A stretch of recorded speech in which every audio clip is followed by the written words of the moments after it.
I'm back with you. We're good? Yeah. Mm-hmm. We're good. Yes. Okay. Welcome, Adam. We guys, welcome back to the Hushlife podcast. I am your host today, Brian. I don't have the rest of the crew, so I feel I'm all by myself on this one, guys. So I'm in the beautiful city of Sheridan, Wyoming, and across the table from me in the Wetherby World Headquarters is Mr. Adam Wetherby. So welcome. Well, thanks, Brian. Good to have you here, man. I know it's been a while. I think Casey's been up since the grand opening, but your first time here in a little bit. And been a couple of years. Yeah. Adam, some of you guys might remember Adam from some hunts that we've been on in the past. Specifically, in 2017, we did a New Mexico elk hunt. It was like our first opportunity to get out in the field with you. Mm-hmm. After kind of starting a partnership with Wetherby in 2016, which it's pretty wild how fast time flies. Yeah, 6 years. That was an exciting trip, just to have a chance to get out with you, spend some time, trucking around the backcountry hills of New Mexico, and eventually getting a double on day 4. Yeah, you got lucky there. I did. It was a 5-day season too. It was. And then, yeah, you and your New Mexico 7-pointers drives me nuts. I can't kill a 6-pointer for the life of me. No, that was crazy, man, the way that worked out. But that was a fun day. I got mine in the morning. You got yours at night, I think. It did. It was a great way to end it. Yeah. And I think what was cool, too, that was like Hushlife, the movie 2.0 we did for that one. So we did it right before the Hunt Expo. We launched it at the movie theater. It has been one of our most viewed videos over the years. I think we're right around 1 million views on that. Are you kidding me? Yeah. No way. It's funny. I'll have people all the time like bring up that film that they saw it. Oh, I've seen you before. You're on that one Hush elk hunt. I just am glad I made a good shot on that film. Absolutely. So there was a great line that you said, thanking your grandpa right after you shot your bull, and it was with the 300 Wetherby. Yeah. And I think at the time, like, it must have been around maybe 40, 50 years since he had launched that particular cartridge. More?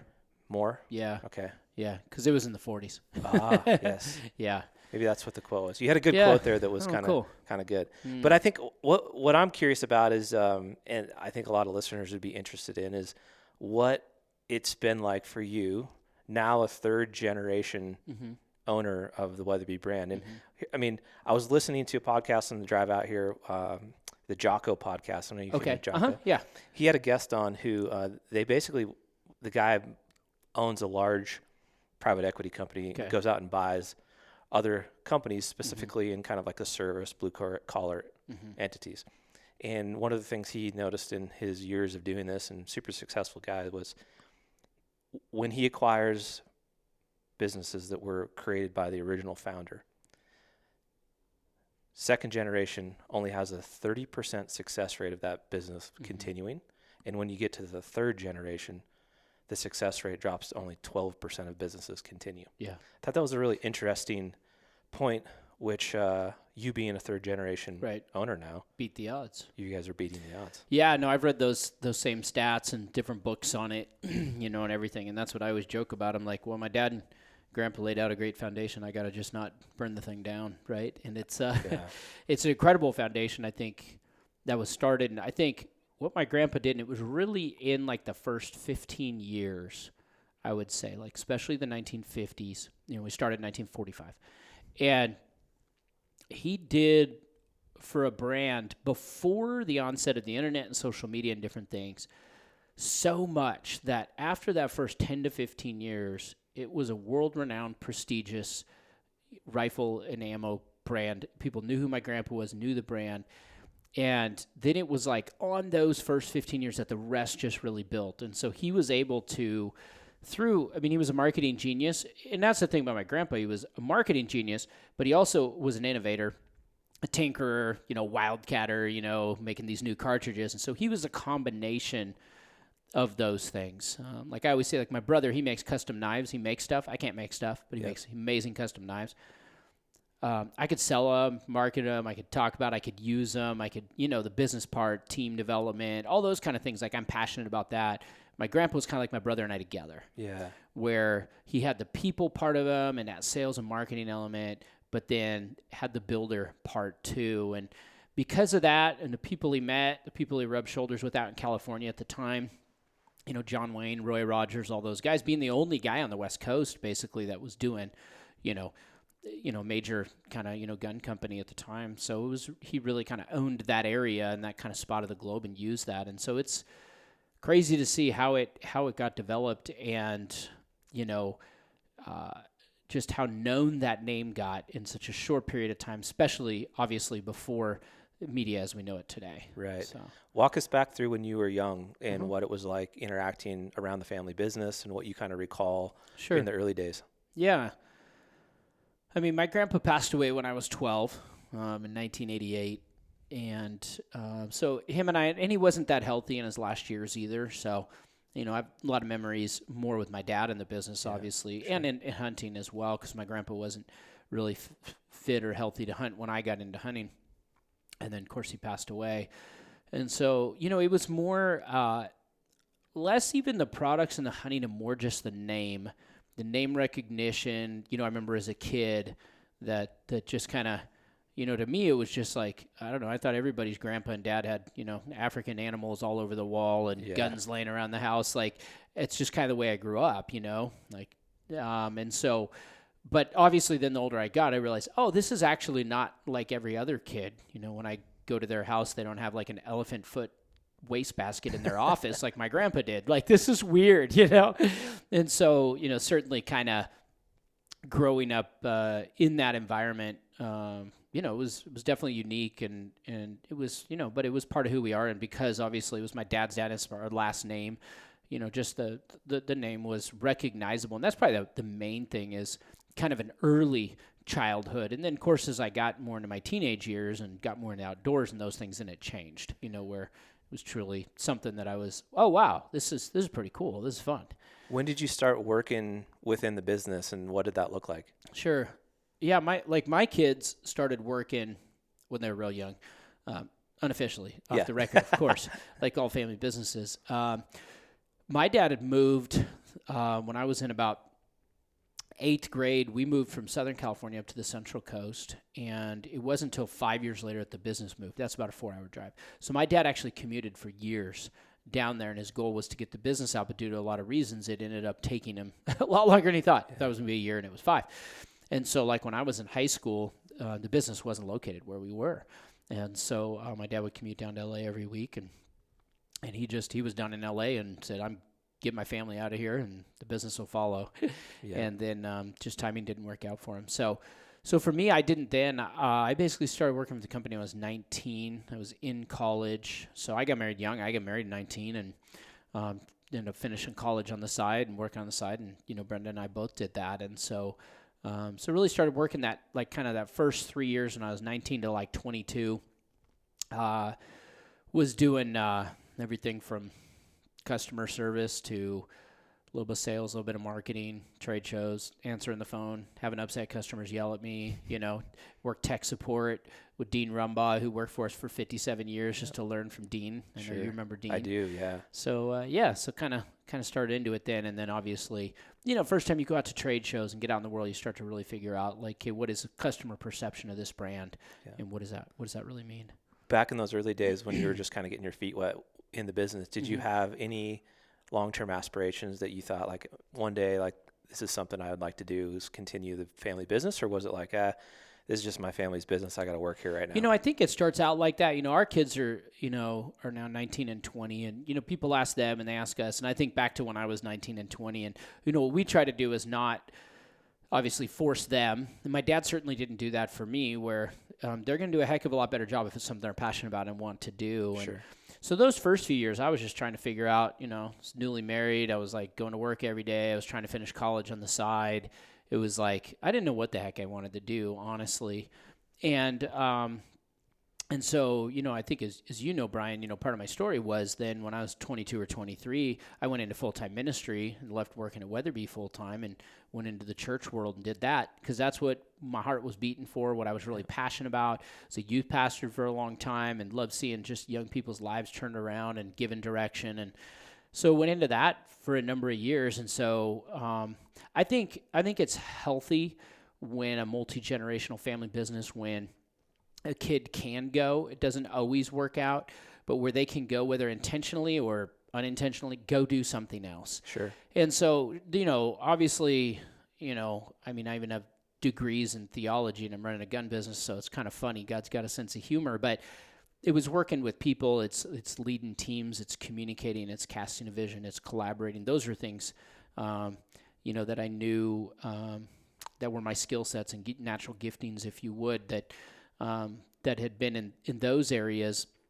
And then when I came back to the family business full time, it was a crash course on relearning. I mean, I had to surround myself with experts in engineering and marketing and accounting and manufacturing and machining, and you go on down the list, and it's like, I didn't know all those things. Yeah. I knew our family business. I knew our brand, knew the outdoor space.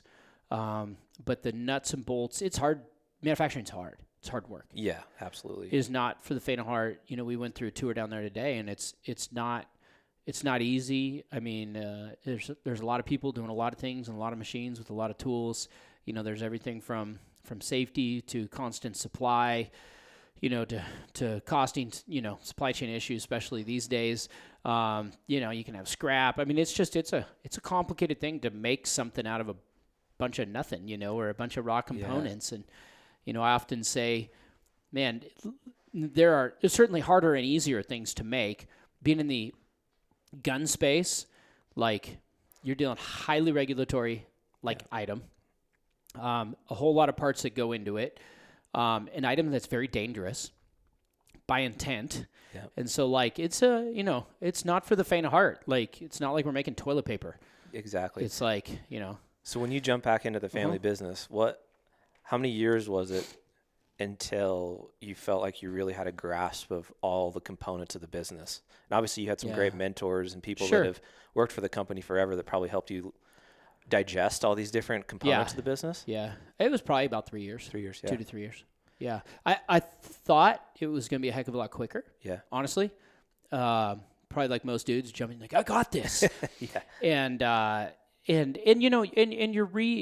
been different chapters. And when my dad moved the business from Southern California to the Central Coast, part of that was starting over. It was hiring a lot of new folks. It was in a new facility, and it was like, hey, Roy's gone. And his legacy is living on, but, my dad's like, I'm leading this thing now, and here's how we're going to do it. And my dad and I are, best friends, and we get along awesome. I'm a different leader than him at the same time. And so, I had to step in and figure out what that looked like for me, to lead the company and how that was different. And frankly, the move to Wyoming, which I'm sure we'll get into, is a bit of part of that too. It was we brought some amazing people with us, but we were able to hire a lot of amazing people here and form a new team and blend that in with an old team. But part of that, I mean, so much of what we do is people and the people we have. And as you were on the factory floor today, it's all those people that you got to see out there. To me, that's my favorite part of the tour here is it's not about necessarily it's seeing the outcome of the product, but all the touch points that have to go into it and all the people that are passionate about, what it is. But anyways, so going back to your question, I think it took me a while. The people part maybe is more natural to me. I love communicating, love people, all that. The technical part was certainly hard. And then it was, it didn't take me long to realize where my dad was towards the end. He moved it from Southern California, Central Coast, much of the same reason I did. LA was obviously not a great place to have a gun company. But then California in general, so my dad moved it up to the Central Coast. California was different 30 whatever years ago than it is now. And so, it didn't take long for me to realize California has a great past and a rich history and a rich heritage for Wetherby, but it did not have a future. Yeah. We did not have a future in California. And so that was part of the first leadership thing as I went, if I'm going to really leverage this thing into the third generation and really take that brand and grow on it and build this and make Wetherby the company we all hope it can someday be, it was not going to be in California. And that was one of the first hardest things to do. So what year did you kind of take the transitional reins off your dad's hands and into your hands? Sure. January of 17 is when I officially stepped in as president or CEO. Yeah. Mm-hmm. Before that, I'd say the year before that, I was kind of running a lot of the day-to-day operations for a year or two before that. But that's when officially he's like, Adam, I've been here for decades. I'm done. Here. Yeah. Figure out our next step. We had at SHOT Show, we had official kind of handing off party in our booth. Were you there for that? I was. Yeah. Okay. I remember that. Yeah, that was January 17th. So January that was 17th, 5 years ago. Crazy. Or no, 5 years?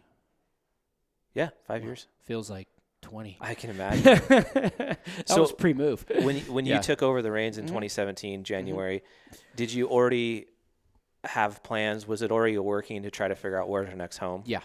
We started looking fall of 14. Wow. Started. We then put it on the back burner because it's just, we had to do just day-to-day operations of the business. And it was sideways energy, to go out and start talking to other states and economic development agencies and figure all that out when you're like, still have to develop new product. We got to hire people. You know what I mean? Yeah, we got to run the business. We got to run the business. And so there was a time period we just thought it was going to cost us a lot of money. And with how we were doing business-wise at the time, ended up putting it for about a year, maybe or so, on the back burner. Then it was actually, so we looked at a number of Western states. We knew we wanted to stay out west, just not as west as we were. We didn't want anything touching the Pacific Ocean. Yeah. And so we started to look at some other states. And then what's funny is fall of 16, me and my family, Brenda and the kids were on a hunt out here in Wyoming. And we used to come all the time. And we wrote Wyoming off because, like, there's no people. Yeah. It's windy and cold. And we just didn't think there'd be enough infrastructure, enough personnel, like enough, you know what I mean? So we'd always kind of wrote it off. So we'd talked to a handful of other states over the previous year or two. And I remember we were on our way back. We were towing a jumping jack, and kids were in the car. And Brenda hotspot on our laptop and went, wait a minute. Like, we're just going to start, we just had an awesome hunt in Wyoming. You know what? Maybe we wrote it off too soon, because we did. And right when we got back from that trip, that's what spurred it on. We got in touch with the Economic Development Agency. A few weeks later, I got a call from then Governor Matt Mead, fall of 16. And he's like, Adam, we're going to get you Wyoming. We're going to do whatever it takes.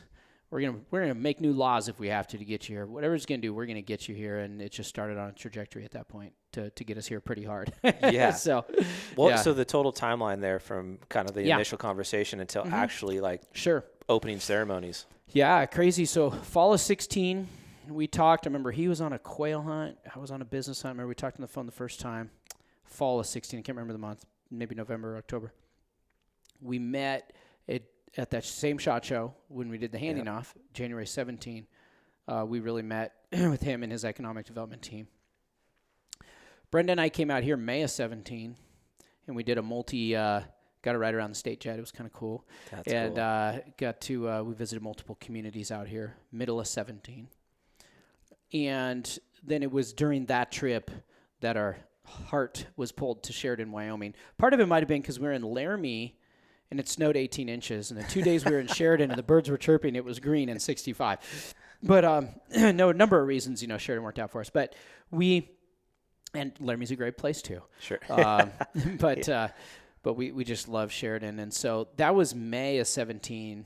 After that, we really got the ball rolling for the rest of 2017.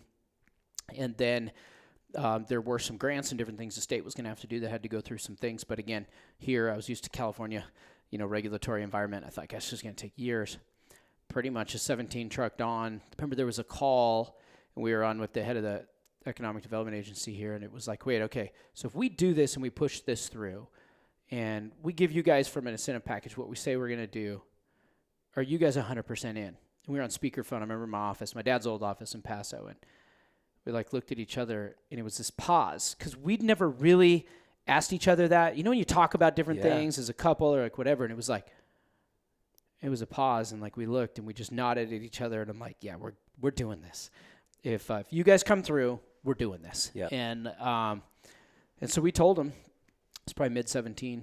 And then towards the fourth quarter, they had a bunch of meetings. All that was lining up. We were trying to figure out what are we going to do with personnel, what are we going to do with the building. We identified the lot that we're on here now, all that kind of stuff. And then January of 18, year after we would have met with the governor before, we announced at a SHOT Show, so we had a party that year. You were at that one too, baby? Indeed. And that party was, we're going to Wyoming. The governor was there, and it was a great time. And so that was January. Obviously, told our employees. What was the response for the employees? Because you had a lot of people that were with you for many years. What's crazy is it was really positive, and even those that couldn't come, they got it. Yeah. There was nobody that went, why are you doing that? Mm-hmm. They all cared about the future of the brand, and it was kind of like, yeah, duh, we get it. We understand. Many of them were sad if they lost long-term employment because they either didn't want to or unable to, or in most cases their spouse didn't want to move to the cold or whatever it was. We didn't get them here, but they were like, yeah, we get it. Yeah. So that was cool. So that was January 18, made those announcements, came out here first week of April in 18 and broke ground on this building. Moved out here with my family, June of 18, started rehiring up all the office folks, sales, marketing, accounting, all that stuff here. So summer 18, rebuilt that team, moved some folks up here. We're building this building, had a temporary warehouse here in town, temporary offices here in town, and had back in California manufacturing stuff. So we had 4 facilities. So that time period, that first year, moved here, built a home, moved my teenage kids that didn't want to move, obviously in the middle of high school. Built a factory, lost the majority of our employees, hired up new people. It was a hard year. Yeah, did you and Brenda ever just look at each other and be like, what are we doing?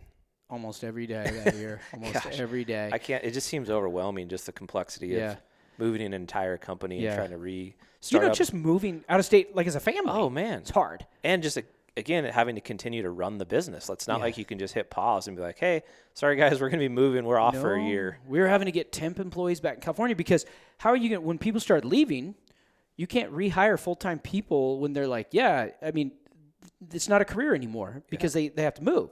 And so we had a team out there, and it was tough. And then, so March of 19, March 1st was our occupancy of this building. Manufacturing space, I think we're about 30 or 45 days later till the office space was done. We're like, we don't care about office space. Yeah. We can work at our homes. We need to make stuff.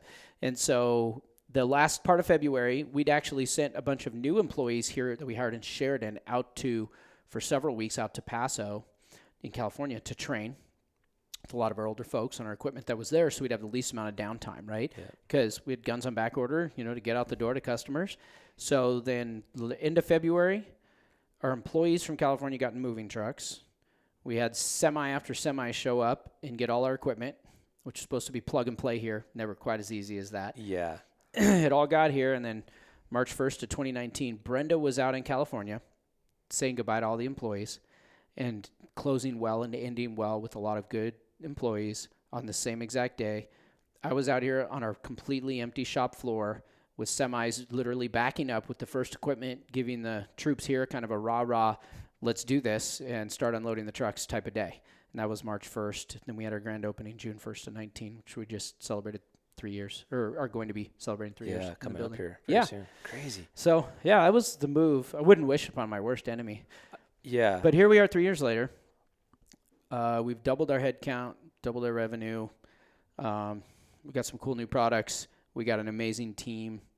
We're in an amazing area, amazing hunting around here. Just all in all, we look back and go, it was so worth it. Yeah. But I don't have it in me again, and it's a good thing we're here to stay.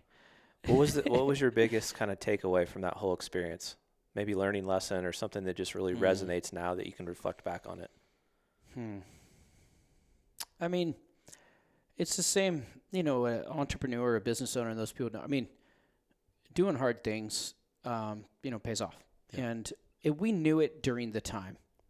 If we could weather that storm, Wetherby was going to be in a much, much better place. And you get bogged down, you can't see the forest through the trees and the daily things. And that's kind of how it was at the time. And so, we'd been kind of dying a little slow, painful death in California too. So just business-wise, it wasn't that great, at that time. And so it was a really hard time. But honestly, it's perseverance. And it makes you think when you have those bumpy times or, initially when COVID hit and everybody's like, what are we going to do? And how are we going to keep running our business? But I was like, well, good thing we're not in California, non-essential. Man. So, we're out here. But I think it was just that thing of, and even my faith came into it. You trust God. We felt God called us here to do this and to be the leaders that would do that and rip off the Band-Aid and just spend a couple really rough years. And in the end, like, we just constantly say, like, we have the favor of the Lord and we're blessed, and with how we're doing now and our employees are doing, like, we're just like, wow, it's just a sign that you persevere through those things you're called to do. And, you know, there's lots of hard things people go through, from health issues to business issues, financial issues, relational issues, marriage issues. And you persevere and you try to do what's right. And in the end, you're like, yeah, that was the way it should have gone. Absolutely. So when, now that you're kind of 5 years at the helm, did you ever experience imposter syndrome? A lot of entrepreneurs talk about, like, when they're kind of leading a company or building a company, that they almost don't feel like they're worthy of the position, or like, man, I'm not a CEO. Like, I was in ministry forever. Yeah. Did you ever experience that? Oh my gosh. Yeah. All the time. Yeah. All the time. And, you know, that's the thing too. Like, I think when we moved here, we felt like entrepreneurs of a 75-year-old brand, which was really weird. Yeah. Because there was a time where Brenda and I looked at each other, and we literally we'd had a handful of people say they were coming 100% and doing the move. And the 100% turned to 0. And so there was a time where, like, yeah, there's 10 of us, there's 15 of us, there's 20 of us. You know, initially we thought there's 50 or more, you know. And then there was a day we looked at each other and we're like, you're coming with me, right? Yeah, okay. We may be the only two. And so it was a time period where we had to, like, figure things out of the business that you wouldn't have of a established 75-year-old 3-generation business, that had we not moved, we would have felt less entrepreneurial, if that's the way to say it. Absolutely. So in other words, you know, she heads up the people aspect. She actually heads up the facilities, which is funny, because before we moved here, she never thought she'd have done that. And, you know, she has her master's in organizational leadership. I was trying to think what it was. And so she loves the people part of it and all that. But at the time, again, I was running the business, and I still had to be the face of the business. I'm at shows, new products, blah, blah. And so I'm like, I can't go to weekly meetings and talk about building a 75,000 square foot facility. Like, I just can't get in that. Yeah. She's like, I'll do it. So she was literally she built this building, not herself, with a great team of people, contractor and our local economic development agency. But it was down to, like, everything of, like, she's like, yeah, I know about every dust collection unit out there, you know, our traps underground, you know, this underground range, all those things. And then in the same way with me with the business, there was a time period where I was much more involved in engineering than I ever had before. I'd learned things that so I learned a ton through it. So back to your question, I think pre-move, I felt a lot more like that. We learned so much through the move, where we had our hands in way too many things for a business of our size in maturity that owners probably shouldn't be involved in. Like, let people do that. Yeah. But we were rebuilding a team. So through that, it's given us a bit of confidence. But still, we couldn't do it without our, obviously, just couldn't do it without our team. But I used to feel it more. I feel it less now, but I still certainly feel that way. But the move, I think, it helped us. That's what we told people even when we hired them. We said, look, you may think you're coming to Wetherby, 75 years old, this prestigious brand. My dad had one, my grandpa had one. Okay, just so you know, we're starting everything from scratch. Yeah. It's all starting over, and it's going to be a couple years, like, pretend like you're going to work for a startup. That's what we told people. It's going to be a couple years of a lot of hard work, even before you might see some maybe personal or career rewards on your own part. But it's going to take some perseverance. If you're looking to come in and be on cruise control, like, this is not the business for you right now. And so we had to kind of, like, almost talk people out of coming to work for us, because we wanted to paint the picture that, like, we're restarting a business over again, which is really what we did. Which I'm sure that transparency really helped too, right? Because then you're getting people that are wired a little bit different. They're looking to do a bit of a grind, a bit of a hustle, compared to your point, just coming in and having a job. Yeah. Because it was in a sense, like you mentioned, like a bit of a rebuild. Yeah. Like, legitimately from the ground up. Right. And now those that have stuck it out with us, have been here a few years, like, they've seen that growth, and that's so exciting for people. Just like people do at a startup or something, to go like, wow, I was there at the beginning. You know, there's some that are here since the beginning of Wyoming, not since the beginning of beginning. We still have, obviously, some of the California folks left, and, you know, a lot of them got promoted or in management, and they're doing an awesome job. And then those people, too, remember the old Wetherby and remember the transitional Wetherby. Sure. So they're really thankful that we're where we are. Absolutely. On this side of it. And then our new employees, same thing. It's more, they're, you can be less entitled. Yeah. Because you've seen what you've been through. Sure. So. Did you guys ever have any inkling or idea or consideration of just selling the business? I mean, in this industry, I mean, there are so few family-owned companies anymore. Sure. They're gobbled up by big conglomerates, right? Yeah. It's like, in a way, your exit button to just be like, all right, we did a great job. We got to this point. No doubt somebody would come and acquire us. The business is for sale. Sure. What made you not do that? Yeah. To hit eject in the seat of the of the F-16 going down. Yeah. There's no. Is there another family-owned firearm company still around? Not many. The ones that were started during our era would be Nosler. We're in the 40s. Obviously, primarily ammo. Yeah. Hornady. Still owned by the Hornadies, obviously exclusively ammo and, other reloading and so forth, safes. And then Hodgdon Powder. Those would be, Mossberg has some family ownership as well. But those would be the businesses that are, kind of there. You have, obviously Remington, the largest U.S. gun maker. Obviously they've had, a bunch of trials and different ownerships. And then you have, some that have gone, public like a Ruger, and Bill Ruger started, I think, 3 years after my grandpa started, and so it is definitely a unique place to be where your name's still on the side of the building, all those years later and stuff, and so I mean, my dad couldn't count on be more than both his hands. He'd have to use all his toes to come to the people that approached him, over all the years, and certainly, no secret that obviously.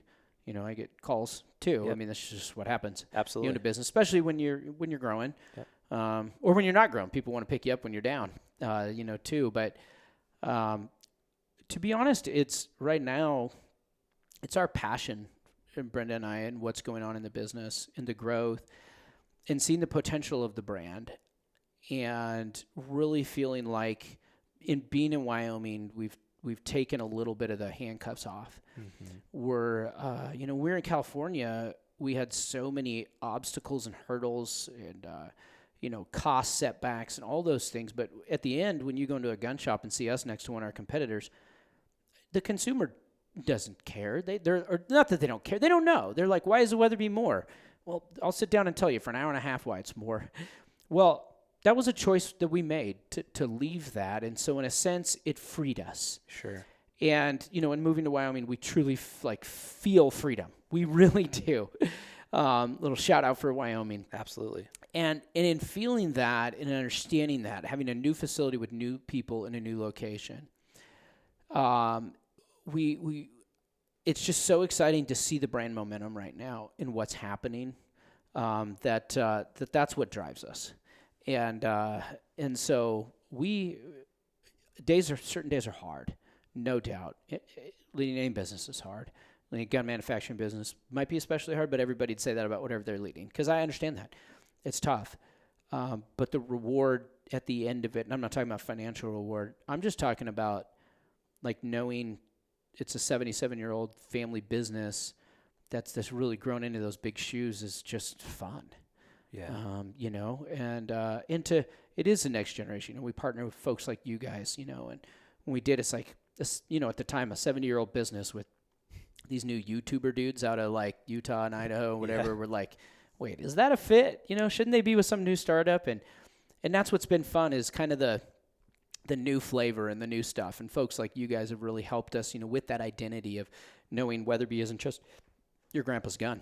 Absolutely. But that it can be a tool that you can use, your kids can use, and that kind of stuff. So it's just, I guess, back to your question, we're just still having a good time, and we got some ground to cover, You kind of touched on it briefly, but a lot of consumers that don't necessarily know the backstory, the history, the industry dynamics may initially look at just the MSRP of a rifle and say, wow, why is Wetherby more expensive than a different competitor? And I think, my observations just taking the factory tour, I was really blown away just by the number of touch points every single piece has before it's a final product that's ready to go out the door and, be purchased by a consumer. Yeah. Can you touch just a little bit on why that is? Anything in life, sure, any product, service, what have you, there are price differences in almost all scenarios. You do get what you pay for theoretically, but in in your own words, what is the differentiators of, the reason behind the price difference? Sure. No, it's a good question.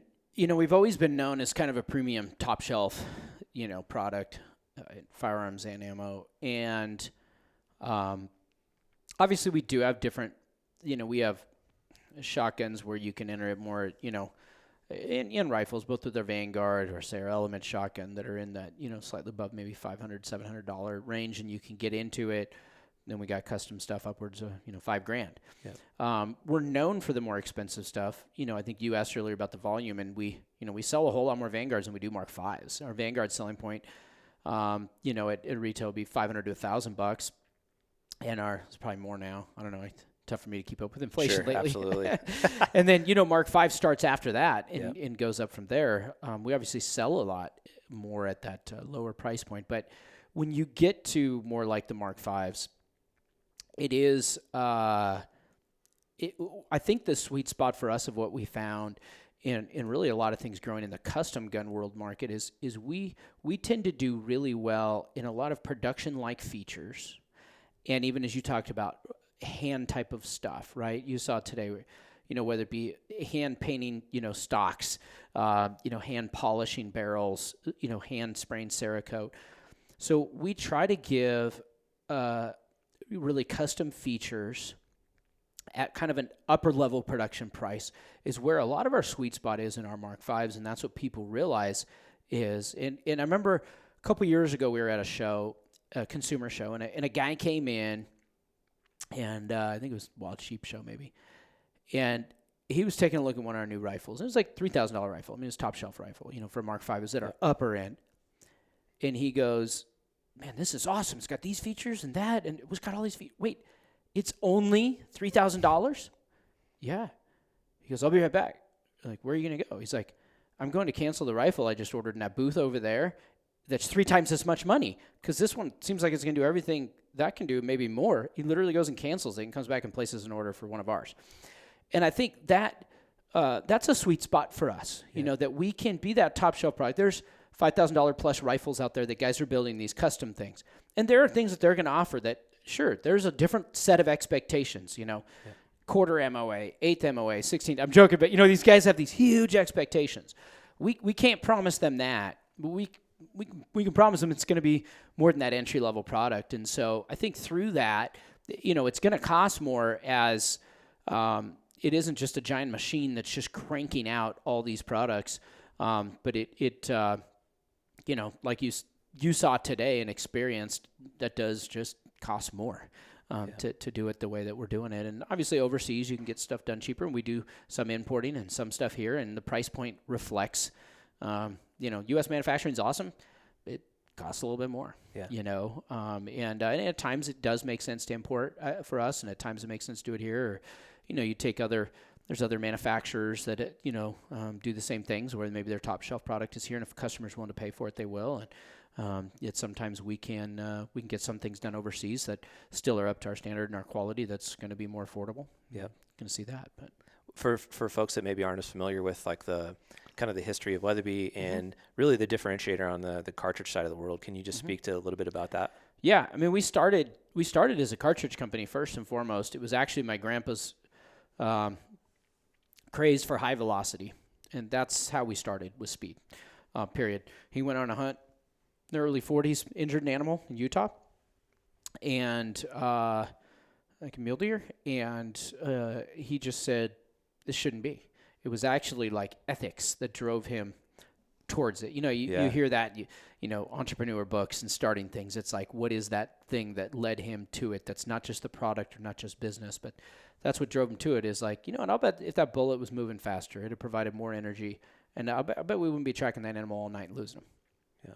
And that's what sent him back to really doing what he was doing. So he did what's called fireforming, where he took existing cartridges, chambered a gun for a maybe slightly larger, cartridge, and he had his rounded shoulder on his cases and the belt on the bottom, and kind of started doing this stuff that was a little wild and out there, and started moving things faster, probably too fast at the time.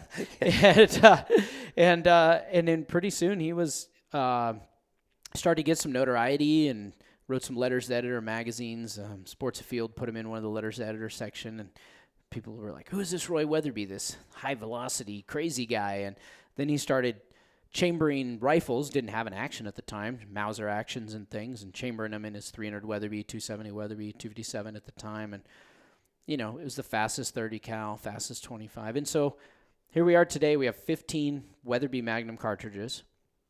In many cases, all but maybe one or two across the line of every caliber, we win the speed game still.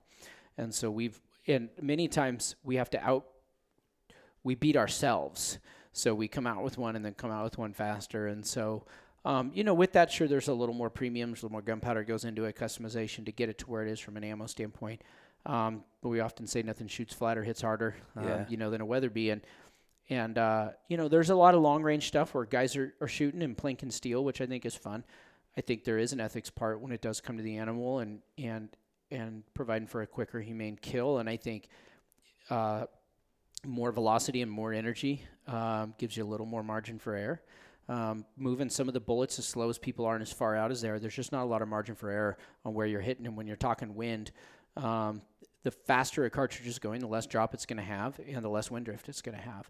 And so by having, you know, fast, it does enable us, especially places like we live out here in Wyoming, to be able to comfortably and ethically shoot out a little bit further. And so that's kind of the core of who we sell a lot of rifles and non-Wetherby cartridges too. But it's a differentiator. Our business has to have it, and ballistic superiority is what we say internally. Ours are going to be ballistically superior. Things are going to be moving faster and provide more energy. And it's kind of, I don't know if that answers your question. 100%. Yeah. Hard question, but do you have a favorite? No. Easy question. I don't. Because I kind of grab different ones all the time. I'm always product testing and doing things. I mean, you know, for a couple years, the 6.5300 was the first cartridge introduced kind of under my leadership. And it was just so stinking fast. And, it, you know, it was the fastest 6.5 out there. So, you know, for a while, that was super fun. I love just 300 Wetherby as a go-to, you know, back to that hush hunt we did. But sometimes, like, I love the 378, which is the fastest 30 cal, and that one's just wicked fast. Dude, yeah, Scott, I love 257, 65 RPM. The old boys at Thompson Long Range really live and die by the 3378. Like, that is everything to them.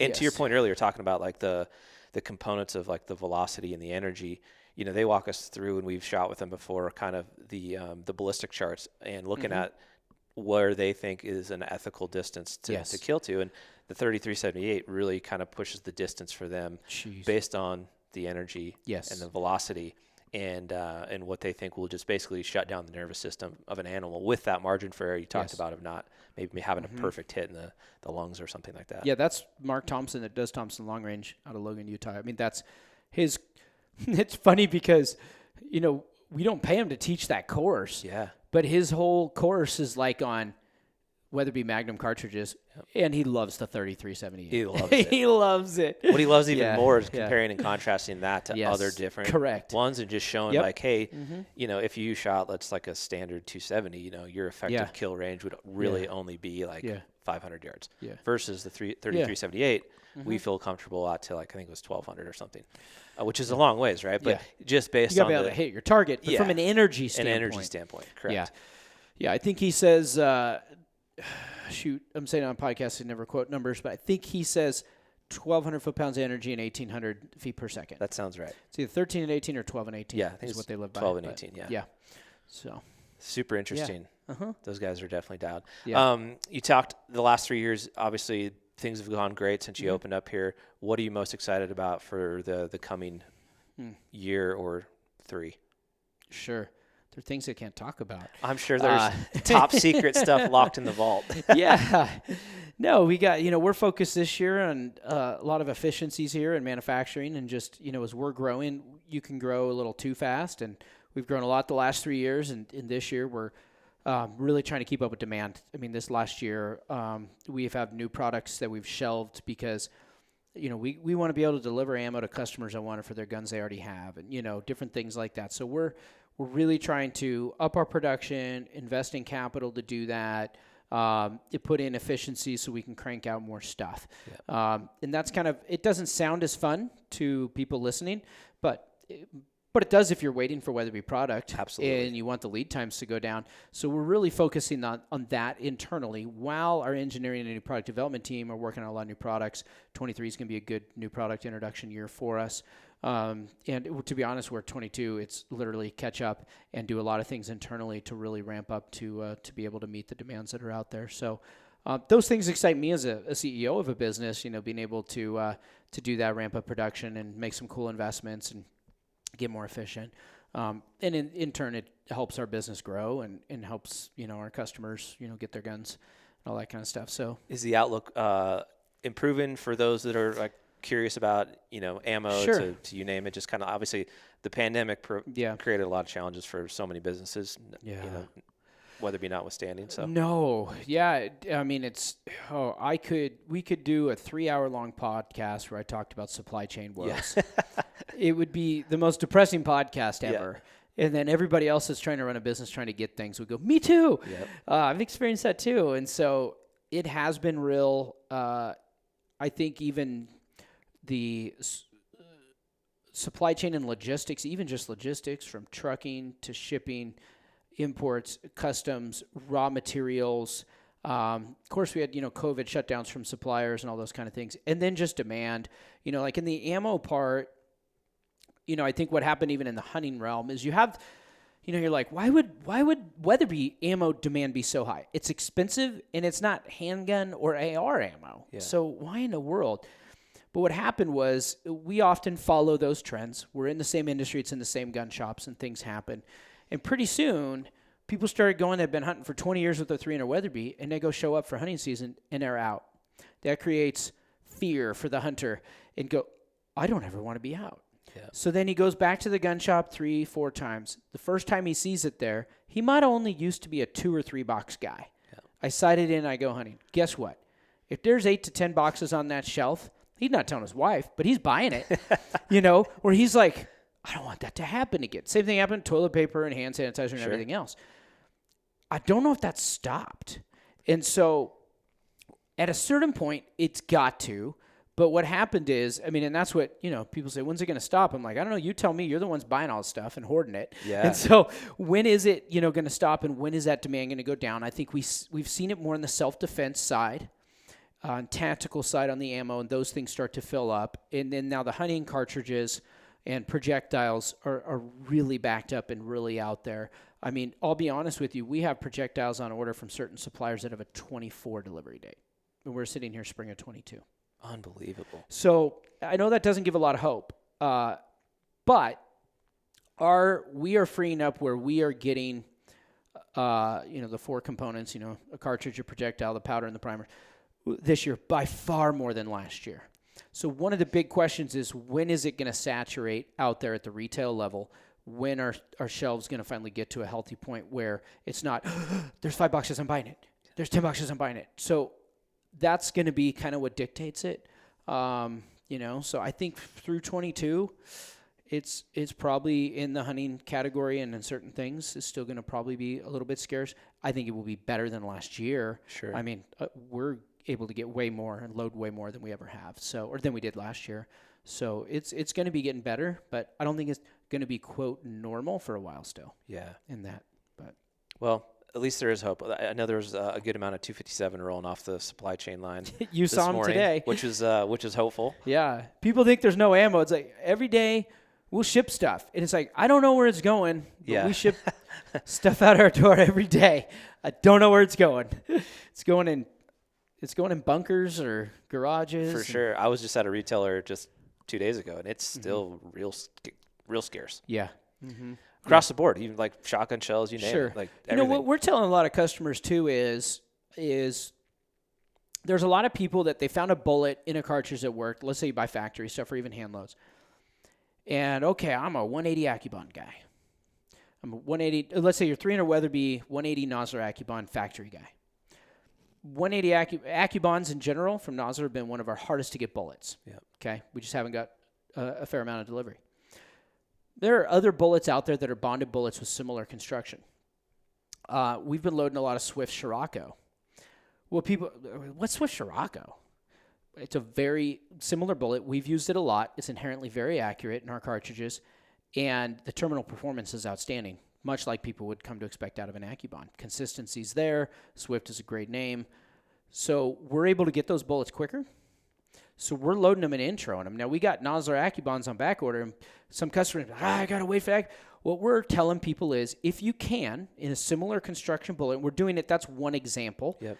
The all copper, Barnes has been hard to get, not as hard as Nozzler, but Barnes has been hard to get. And that's typically our all copper solution. We found some of these custom guys out of Montana that are building these hammer bullets. They're all copper. They're turned on a lathe. They are by far our most accurate bullet across the board. They are more expensive. Sure. It may sound like I'm upselling something, but I can get them, and they're really accurate. Yeah. They're lead-free. They're great bullets. So maybe it's time, if you can't find a Barnes and whatever, maybe it's time you try a hammer. Maybe it's time you try a Swiss Scirocco, or, there's a Hornady Interbond instead of an AccuBond. They're different bullets. Yeah. And so what we're doing is I'm putting our ballistic team on it, and I go, look, guys, this is a bullet we can get quicker than these others. We got back orders piled up. We need to get customers ammo for their guns so they can go out and hunting season. So I feel like we owe it to our customers to do best we can. It's costing us more time and money to try bullets because it still has to be commercially loadable for us. Yep. It's got to have the velocities that we need to have, the accuracy, and the terminal performance. It's got to have all four of those things. If it does not pass all four of those, then we don't buy the bullets. If it does, we'll put it in our line. And so on our website, customers go, why are they? We have had more new bullets the past year or two, but I can't make a Nozzler bullet. I'm not Nozzler. If I can't get it, I can't get it. Correct. But if I can get bullets from Swift and I can load them and we're feeling they're having great performance, give them a try. Sure. And so we're telling customers to kind of try to do that. And maybe they find out. I actually heard on a podcast the other day the amount of consumers generally, not just our industry, consumers in the U.S. that have changed brands that have never thought they did. They went to the grocery store before. I always joke, I'm using the same deodorant I've used since high school. Sure. Like Gillette Cool Wave. But I'll tell you what, if you go and they're out of Gillette Cool Wave like 3 times in a row and I try some Old Spice, I may be hooked on Old Spice for the next 20 years. Oh, sure. And so I think it's happening, and I think like in the ammo world or things, we've realized that, and it may be time, even though we like our old deodorant, like try something new. So I think that's great. Just giving some options, and to your point, trust in the process that you guys have done the research, and it's going to meet your standards, and it's a great alternative. We're not going to load it if it doesn't meet those criteria. Yeah, so absolutely. Yeah. Fun stuff coming up this fall. Do you have any good hunts lined up? Yeah. Well, I'm going to Africa in 2 months. Ooh. Which isn't this fall. And then in the fall, I'm doing my first mountain goat. So those are the two. Awesome. And then I'm doing 3 states of mule deer in the fall. So yeah, those are probably some of the highlights. Do you have a favorite species that you like to chase?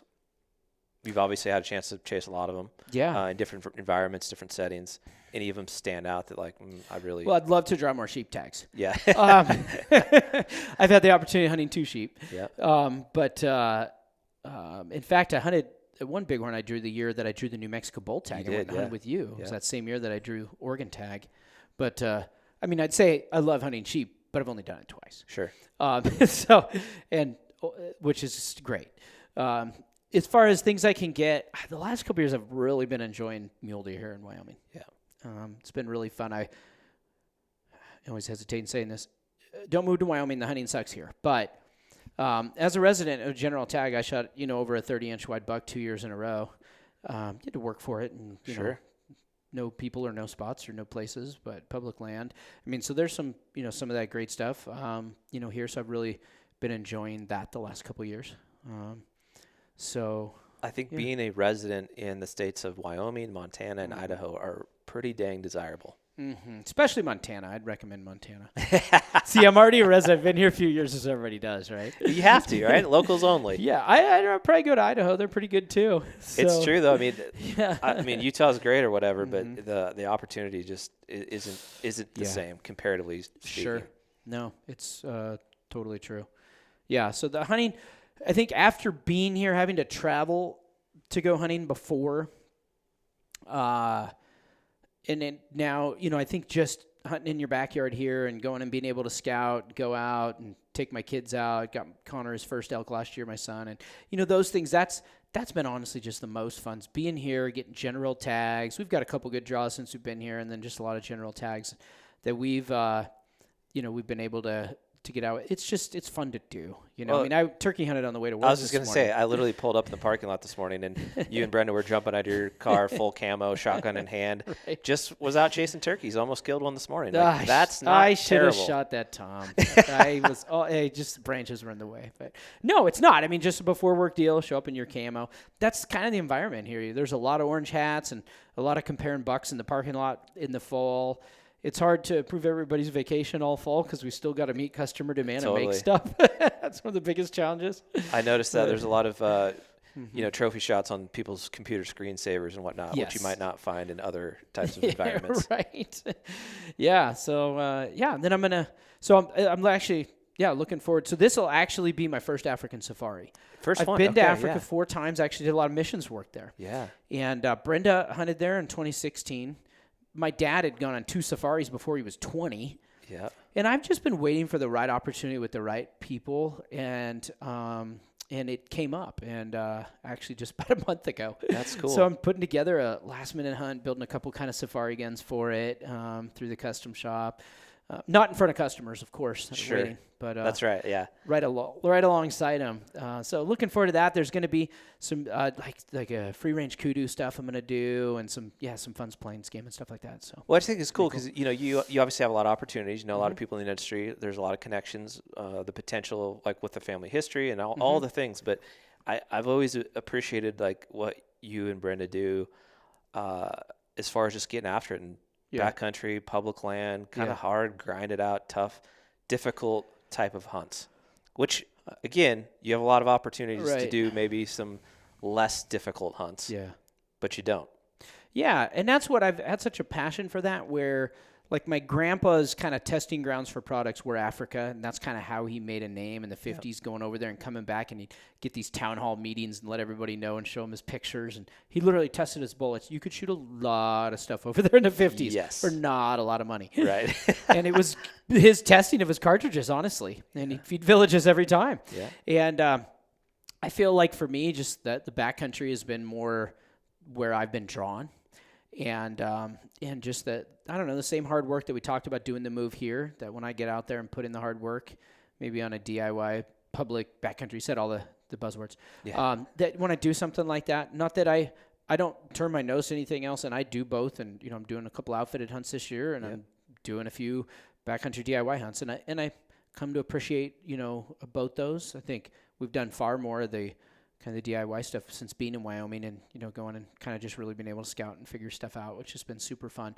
But I felt like that's a little bit of my testing ground. I always knew I'd need to get over to Africa. Sure. Just all the stories and pictures and old films, and my grandpa had like audio tapes of dictaphones when he's over there, on his safaris, and just the classic thing when my dad launched the 416 in 1988 or 89. He went over with writer Craig Boddington and did a hunt over there to test it. And so it's in my blood. And so it kind of just lined up this time. Yeah. But I think, to be honest, part of the reason I didn't was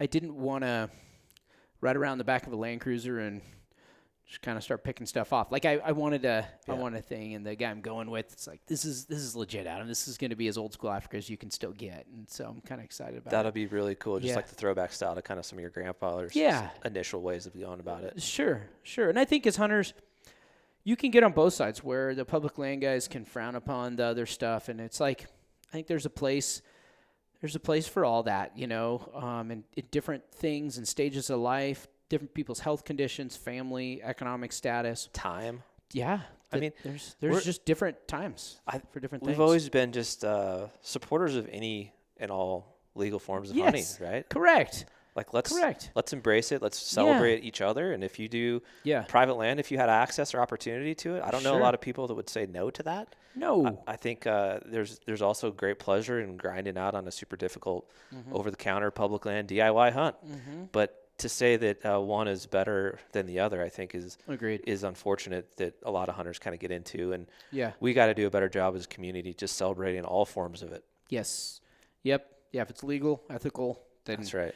I think, we support it. And but it may mean that personally, I don't prefer one style and I don't do it. But I shouldn't shame somebody else if they do. Yeah. But yeah. Well, Adam, I appreciate the backstory, the time, the support of our brand. You guys have been a fantastic partner with us.